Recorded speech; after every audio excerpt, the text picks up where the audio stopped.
Now that the virtual machine has been created, I can install the operating system. To do that, I'm just going to go to my RTS DC1, and you can either double click or right click, and there is an option to connect. I'm just going to start the virtual machine, and I'm going to press the space bar when it says press any key to boot from CD, DVD.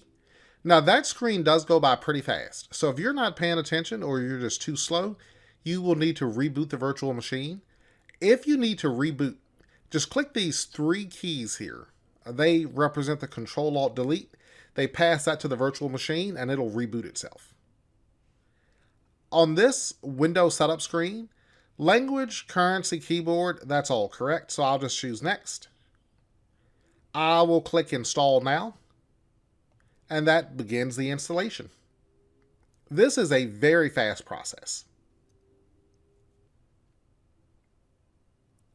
Now this gives us four choices. I will choose the bottom, Windows Server 2019 Data Center Evaluation. The other options, the ones that just say evaluation, they are the core server, which we cover in the next lesson. But for the install for now, we will choose the bottom one, Windows Server 2019 Data Center Evaluation Desktop Experience. I'll choose next for that. I will accept the license terms. You can read through that if you choose to, but accept and next.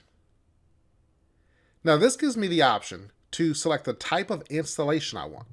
You could do an upgrade, but I don't have an existing operating system on this. If this ran Windows Server 2016 and it was an existing server and you simply wanted to upgrade to Windows Server 2019, then you would just do an upgrade. I am performing a clean install, meaning I have a brand new machine, in our case a virtual machine, and I want to install Server 2019 on that. So that is this custom, install Windows only. I'll choose that. This is the virtual hard drive that was created when we created the virtual machine. I'm not changing anything here, so we'll click next. That's it to get the operating system installed.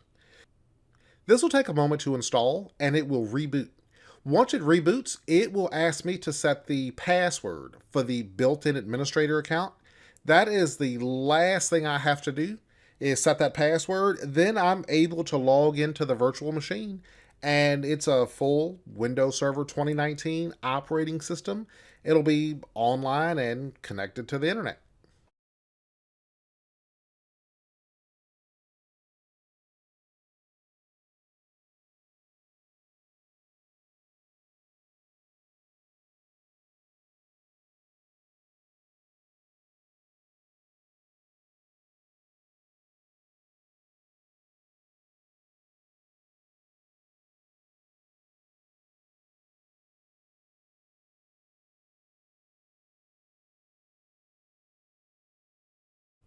That has finished installing all the files and is rebooted. Now it's asking me to set my built-in administrator account, the password for that account.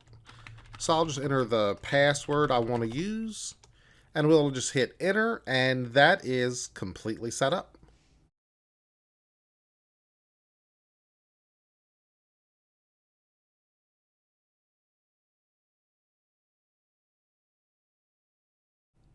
Now you can adjust the resolution of the virtual machine. What I always do is put the virtual machine in full screen. So I'm going to click this slide bar and I'm just going to drag it over here and you'll see it says full screen. Now when we connect, it consumes my entire desktop. Now if you want to get out of full screen at any time, you can simply click that and it'll restore down and you can just go back to view full screen. Now that this has been successfully installed, I'm just going to enter the password and this will carry me directly into the desktop.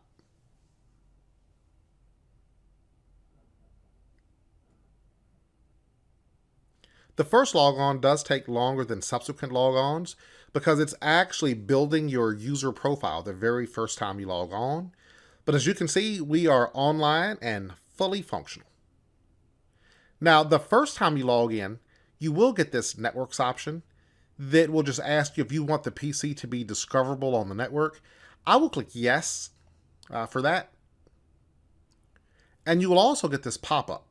Try managing servers with the Windows Admin Center.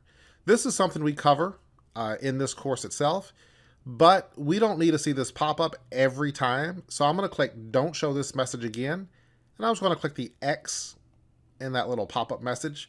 If you don't, it's going to pop up every time you log into your server.